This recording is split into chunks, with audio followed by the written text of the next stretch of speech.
Good afternoon. It's Thursday, the 21st of July 2016. A couple of minutes after 1 o'clock. Apologies for the slight difficulty there. Well, weather, not too bad. Pretty warm and humid here in Plymouth, and really we're getting reports of the same across the country.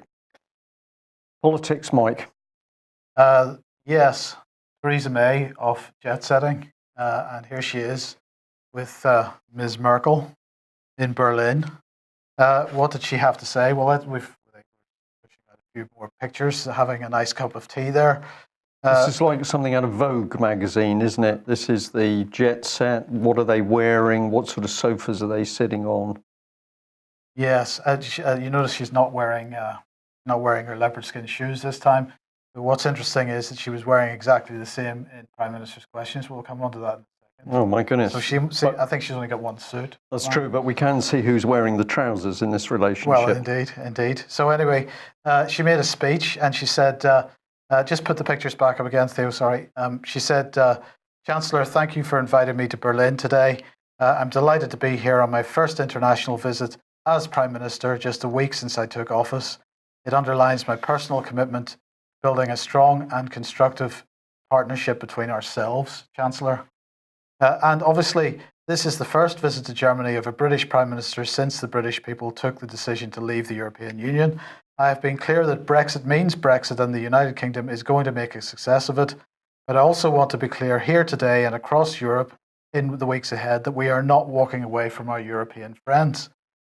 First, the economic ties between our countries. So it's good that from the start, it's good that we start from such a strong foundation and a position where both our countries believe in liberal markets and free trade. And that, of course, is TTIP. We'll come on to that in a bit later. Second, we must continue to work together on the global challenges we face, from standing up to the sovereignty and territorial integrity of Ukraine to helping the millions suffering in Syria. Germany and the United Kingdom have often been strong and united voice around the world. Of course, as we continue to work together, we must also negotiate the UK's successful exit from the European Union. This will take time, Brian. It will take time, and it will require serious and detailed work. But as long as we are a member of the EU, we will respect the rights and obligations of EU membership. But I want to work with Chancellor Merkel and my colleagues around the European Council in a constructive spirit to make this a sensible and orderly departure. All of us will need time to prepare for these negotiations, and the United Kingdom will not invoke Article 50 until our objectives are clear. So we are not going to invoke Article 50 until our objectives are clear. I understand this timescale will not please everyone, but I think it's important to provide clarity on that now. Of course, there are challenges ahead and much to be worked through, but I do believe upon leaving the European Union, the United Kingdom can forge a strong and successful relationship with other European countries, and that those relationships can benefit not just Britain, but our partners too. As we embark on this new chapter, I look forward to working with you, Chancellor, to develop this successful partnership. So it's pause, delay, it's maybe my future as predicted. Well, it's going to be interesting to see how this pans out.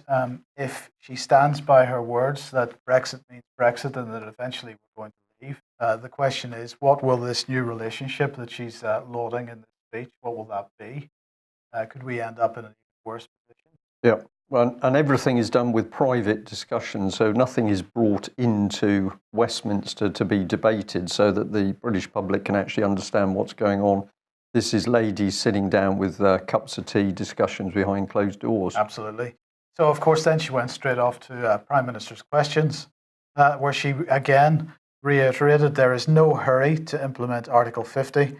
We're not going to, this is actually my paraphrase of what she said, but we're not going to go near the 1972 European Communities Act, and you can forget about any restrictions on migration. So what did she actually say about that? She said that it will take some time. So it's going to take some time to invoke Article 50.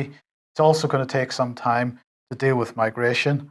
So we've just got to live with that. Haven't we worked it out yet? EU military, immigration, trade deals, these are all our policy. That is Theresa May's policy, the British government's policy. That isn't going to change in a hurry. whether we're in or out, or even whether the process to get out ever begins. So all the talk goes on in the foreground, Mike, and behind the scenes, all of the standard integration with the EU carries on apace. The military integration has not changed at all, and we've had Fallon saying, well, that's going to continue. So we've got a smokescreen here. The delay just means that by the time there's a Brexit decision, the country's going to be locked into who knows what, if it exists. Yes. Okay, now Europol has a new report out today. Here it is, TESAT. This is the terror, it's defining the UK as the terror capital of the world, because apparently we've had more terror attacks on British soil than anywhere else in the European Union. These have all been countered by our excellent security services, of course. Yeah, well, actually, they were all in Northern Ireland. But anyway, Britain suffered more terrorist attacks last year than any other EU country. 103 carried out on British soil last year. France was second with 72, followed by Spain with 25. They say in this report that 151 people died and more than 360 were injured as a result of terrorist attacks in the EU. And of course, Rob Wainwright is the director of Europol, a British guy. And he says that in 2015, the European Union experienced a massive number of casualties caused by terrorist attacks. By far the most affected member state was France, which had to cope with losing 148 citizens and seeing more than 350 injured. He said murders and injuries in 2015 resulted from both unsophisticated lone actor terrorist attacks and well-coordinated complex attacks by groups of militants. The carefully planned attacks demonstrated the elevated threat to the EU from a fanatic minority. And he went on to say this new edition of the EU Terrorism Situation and Trend Report, TESAT, which Europol has produced on an annual basis since 2006, provides an overview of the failed, foiled and completed terrorist attacks that took place in the EU during 2015 and of the arrests, convictions and penalties issued. The overall threat is reinforced by the substantial numbers of returned foreign terrorist fighters, and many member states now have on their soil perhaps as many as a third of those who have travelled to conflict zones, some of whom could be instrumental in terrorist attacks. Another worrying development is a significant rise in nationalist brackets xenophobic, racist and anti-Semitic sentiment. Right, there we are. There you go. So we should all be fearful of terror. So we've got general chaos in the EU situation. We've got chaos in the UK political situation. We've got the terror coming up. And then this is now being helped along by Mr. Trump, who's calmly told the New York Times that the US would only come to the aid of NATO allies if they'd fulfilled their obligations to us. Now, I think this is a really excellent statement. So as long as you're doing what the US wants, we're going to come to your help. So now we've got the whole basis of NATO put on the rack because an attack on one should be an attack on all. And Trump's saying, well, no, it's not necessarily going to be like that anymore. So now we've got uncertainty in the NATO system. Yeah, that's looking promising then. So a bit of embarrassment for the Navy yesterday. Brian. Submarine service in particular. Yes, so here we are. This is the statement from the Royal Navy issued yesterday. It says, at approximately 13:30 local time, HMS Ambush, an Astute class submarine, while submerged and conducting a training exercise, was involved in a glancing collision with a merchant vessel off the coast of Gibraltar. We are in contact with the merchant vessel, and initial indications are that it has not sustained damage. The submarine suffered some external damage, but there's absolutely no damage to her nuclear plant, and no member of the ship's company was injured in the incident. An immediate investigation is being conducted. The submarine will be entering Gibraltar later this evening for further checks. That was last night. There are no safety concerns associated with HMS Ambush being alongside. And looking at the images in the video, it looks like they tried to surface underneath another ship, which is a bit of a silly thing to do. It's remarkable, actually, Mike, because there's been so many accidents, probably surfacing, because coming up from deep to the surface is a dangerous time for the submarine, and extra care has to be taken, ensuring that they're clear of other vessels. So It looks as though there was a very fundamental mistake made in those procedures. Possible that they were doing some sort of clandestine operation to have a look at the bottom of another ship, so they had deliberately gone very close and got it wrong. That's another possibility. But it's ironic that the submarine is sent to help defend Gibraltar, because, of course, turbulence in the EU means that Spain has been pointing fingers at Gibraltar. We send a submarine, and now that submarine is damaged. So what's been going on in the Royal Navy? Well, there's a bit of a history and a track record, as we say. So this was the first of the class, HMS Astute, which ran aground off Skye. The Navy said not to worry because it only ran aground on mud. It wasn't rocks, and therefore they were able to refloat it, although the submarine did unfortunately bump into the tug that was sent to pull it off the mud. But no problem there with £1 billion worth of submarine. We asked at the time if it was jointly manned with French sailors, but the Ministry of Defence didn't want to answer that question. And we think we should also remind the British public that, of course, we had this extraordinary situation of a ballistic nuclear missile submarine, Vanguard, crashing into a French ballistic nuclear submarine, Le Triomphant. And this was back in 2009. This was part of the comment. It said that it was an extraordinary accident, but the trouble was the submarines couldn't actually see each other underwater. No windows, Brian. No windows, apparently. So that's the best the MOD could do. But what was interesting is that Vanguard's captain, Commander Richard Lindsay, received the Queen's Commendation for courage and high-quality leadership. Now, this appears to be suggesting that actually there was significant and dangerous damage, and he did a very good job in getting the ship back to the Clyde in one piece. But of course, the Ministry of Defence went to make sure that nothing came out in the public. But there was a Freedom of Information request put in, which produced this Ministry of Defence response. And I'll just call up part of it. You can find this online if you want to go looking for it. But it says, following the publication of a newspaper story about the collision on the 16th February 2009, a press line has been agreed with ministers and shared with the French. 2 submerged SSBN. Now, these are nuclear deterrent boats. They've got nuclear missiles on board as well as being nuclear powered. 1 French and the other UK were conducting routine national patrols in the Atlantic Ocean. The 2 submarines came into contact at very slow speed. Both submarines remained safe and no injuries occurred. We can confirm that the UK's deterrent capability has remained unaffected at all times, and there's been no compromise to nuclear safety. HMS Vanguard returned safely to Faslane. Now, the award of that Queen's Commendation suggests somebody is not telling the truth here. But there's some fundamental questions on this, which we thought we would put up on screen, because one of the key ones is, what were these 2 nuclear submarines, ballistic nuclear submarines, doing in close proximity? So you've got 29.6 million square miles, apparently, and the MOD is suggesting that it was pure coincidence that these 2 submarines got close enough to hit each other. This is, of course, nonsense.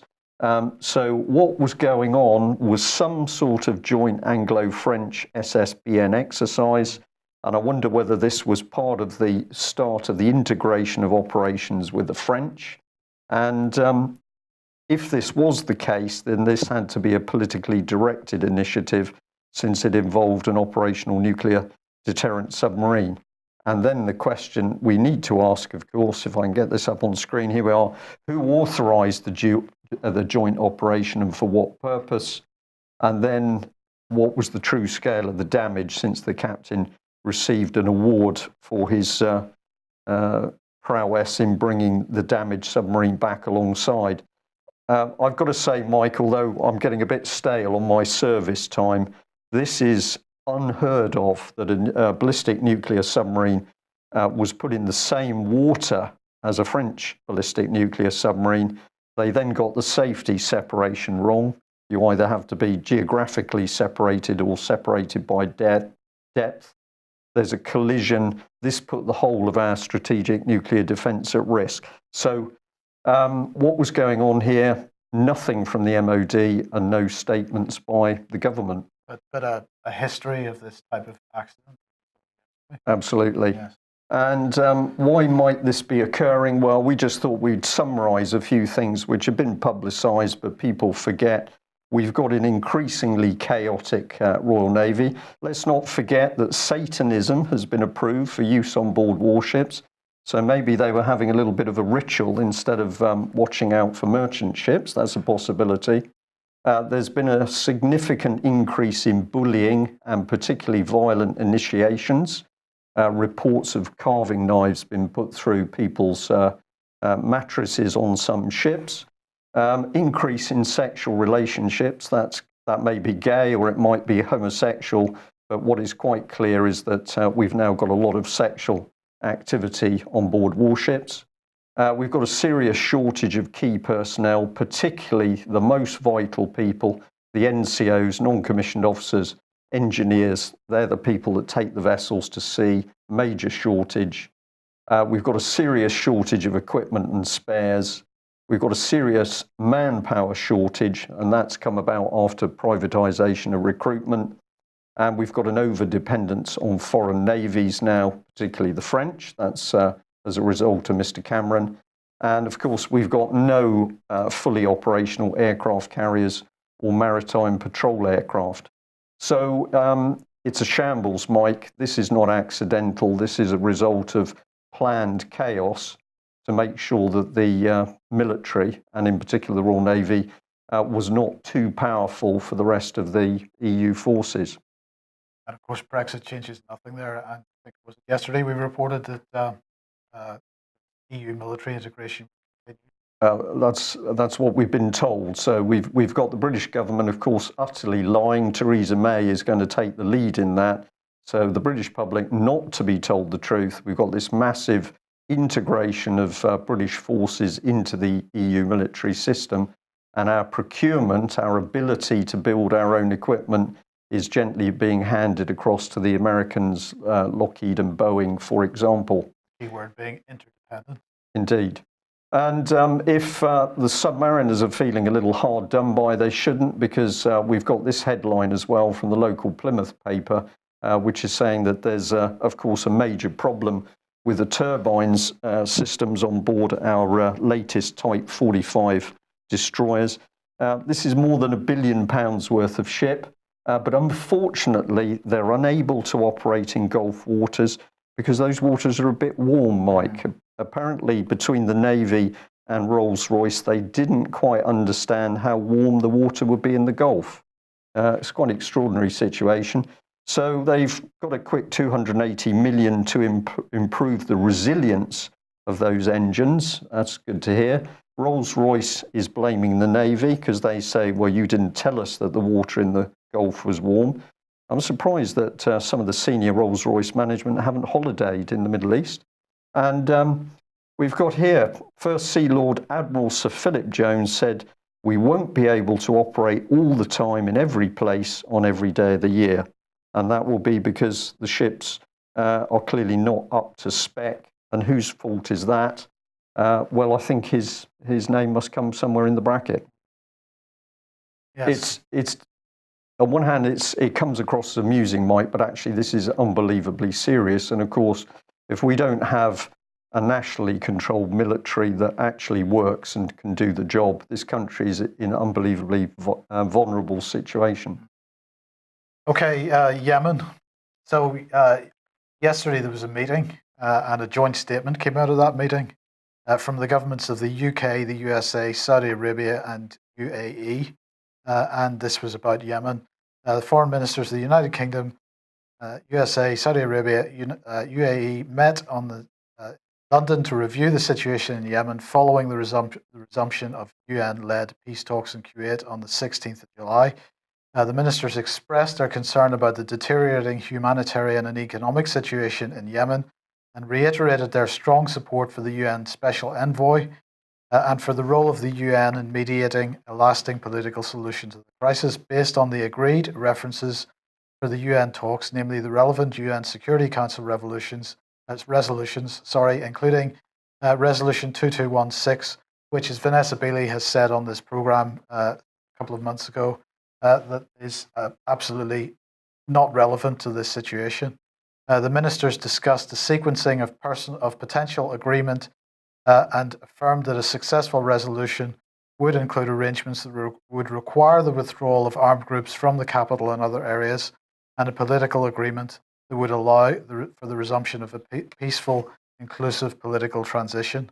They agreed that the conflict in Yemen should not threaten Yemen's neighbours. I think that's a really interesting comment, Brian. They agreed that the conflict would not threaten Yemen's neighbours, so they intend to maintain the borders, the integrity of the borders, and make sure nothing spills over.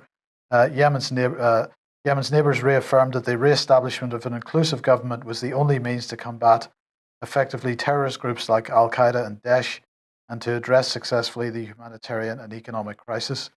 But what none of these ministers in this joint statement have done is to admit that they caused this problem in the first place. Well, you wouldn't want to do that, and you presumably wouldn't want any of the Yemeni people involved in the discussions. No. We've got these high-level Western politicians who've got their own countries under control, and they're going to sort out Yemen. Absolutely. Yeah. Terror, presumably. Well, so for the situation in France continues. I think this story, and I'm hearing a similar story this morning, that there's been a death of somebody in custody in the UK. But really, what this story highlights is how sort of on a knife edge we are at the minute, right across Europe, with regard to civil unrest. So this is another situation in France. This time, the death of a young man in custody has caused violent protests. 9 people arrested in a second consecutive night of violence. That includes petrol bombs and so on, following the death of somebody in custody. This is very similar to what happened with Mark Duggan, of course, in London. But we're just seeing this consistent civil unrest in France, seeing similar events in Germany to a lesser degree. And nicely ramped up by the press and the media on every occasion. And this is being ramped up in this country as well. So where the press and the media should be calming things down and being a bit more rational, they're being pretty insightful in general. Absolutely. Yeah. What's next? HSBC. This is a bit of good news, Brian. So yesterday, I suppose it was about 5 o'clock that the news started to break UK time that a senior British HSBC executive had been arrested at JFK Airport, and he is now released on $1 million bail. So this is a $3.5 billion foreign exchange trading probe, as the Telegraph is describing it. Now, of course, the Justice Department has been probing HSBC for about 4 years, and the probe has been pretty much on hiatus for about 2 years. So this is quite surprising that these arrests have been made. This guy was in the States, so he's been arrested, and there's a British colleague who is also in trouble with the US Department of Justice, although they can't arrest him, but I think they're going to be asking for his extradition. Yeah. So interesting developments on this front. Interesting development, and we'll say we had a particularly interesting talk given to the UK column local meeting last night by a former RBS banker, Colin Canning, who was describing how the bank had introduced policies which were basically collapsing businesses and allowing what he described as vulture funds to come in and strip assets. So if we're seeing some executives being arrested now, what we're also starting to see is some members of the banking profession who've decided that they can't accept what is going on, and they're brave enough to speak out. So I'd like to thank Mr. Canning, and we'll be able to get that interview up in the next couple of days. So good news there, starting to come to the surface. Nigel, what can we say? Here we are. He's got a grand tour of Europe. So Britain's not out of the European Union yet, but we're going to go around Europe. What are we going to be doing there? Well, it's very interesting. I'm confused. If I can just bring this one up. We've got Nigel Farage here. We were told that he was frightened because he'd been intimidated. We were told that he was going on holiday. We were told that he was resting. And now apparently he's not frightened. He's not resting at all. He's not on holiday. He's out in the US advising the Republicans. So what is this man doing? Well, he said he was there not on an official basis, and he said, well, what he said was that if by the 2020 general election we haven't got back our territorial fishing waters and immigration hasn't fallen, then if you think you've seen fundamental change in British politics over the past month, then you ain't seen nothing yet. Not quite sure what to make of that statement, but the point here is that Mr.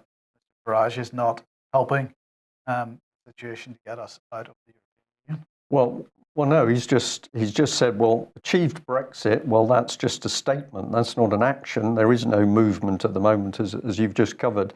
So at the critical moment, when all of those 4 million UKIP voters could now be really doing what was necessary to make sure that Brexit happens, Nigel Farage is going to go round and talk to other countries to get a Brexit there. So what does that do? To me, it's working on the destabilization of countries. And is that what we should be doing? So I'm interested to see this has aroused some passion in some of the UKIP supporters. But we're going to say that we've been watching Nigel Farage very closely for many years. And we actually predicted that he would lead UKIP into a corral, which is where they are now.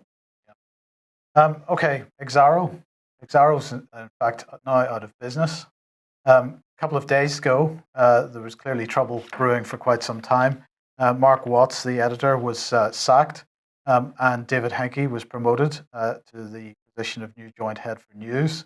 And David Henke said 2 or 3 days ago that Exaro was absolutely open for business.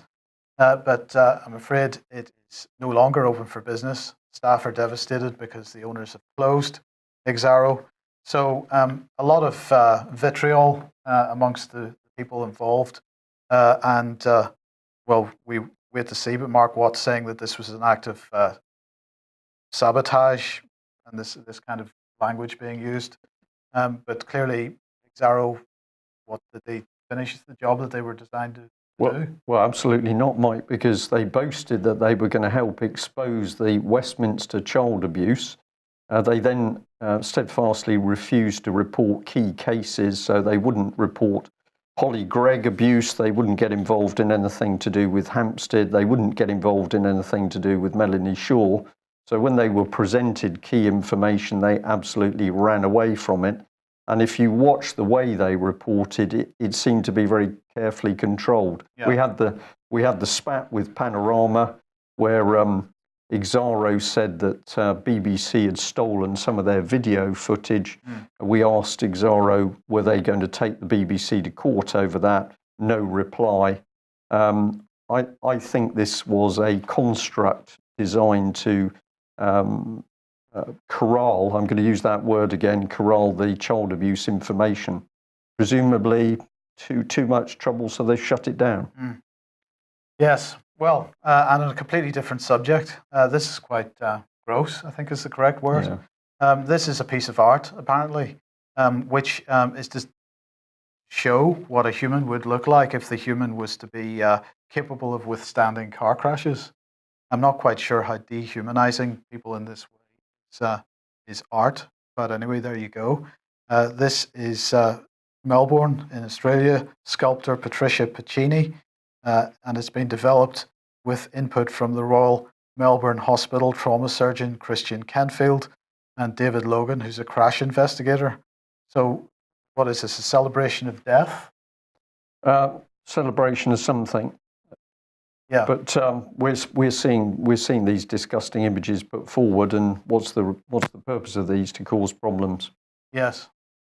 Okay. And right. So Mark Thatcher then, not surprising perhaps. Mark Thatcher is going to be kept safe and secure. Any files that contained any information which may have implicated him in any form of corruption in the Middle East. They are going to be kept secret until 2053. So on the BBC Today programme this morning, they were telling us about the release of files by the National Archives under the 30-year rule.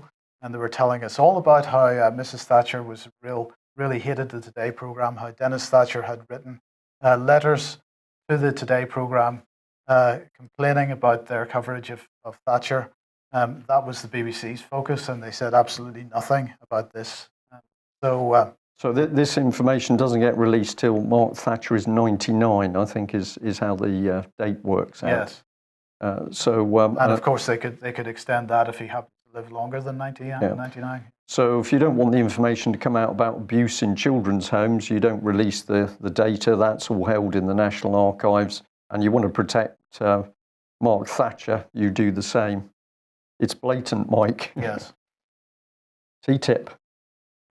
TTIP. So this is thought we'd escape TTIP by leaving the EU. Think again. Now this is an article from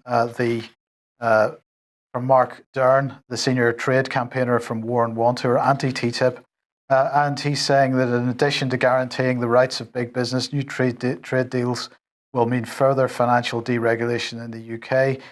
Despite being without a national trade policy for 4 decades, we can predict a lot about the UK's future trade deals outside the EU from TTIP.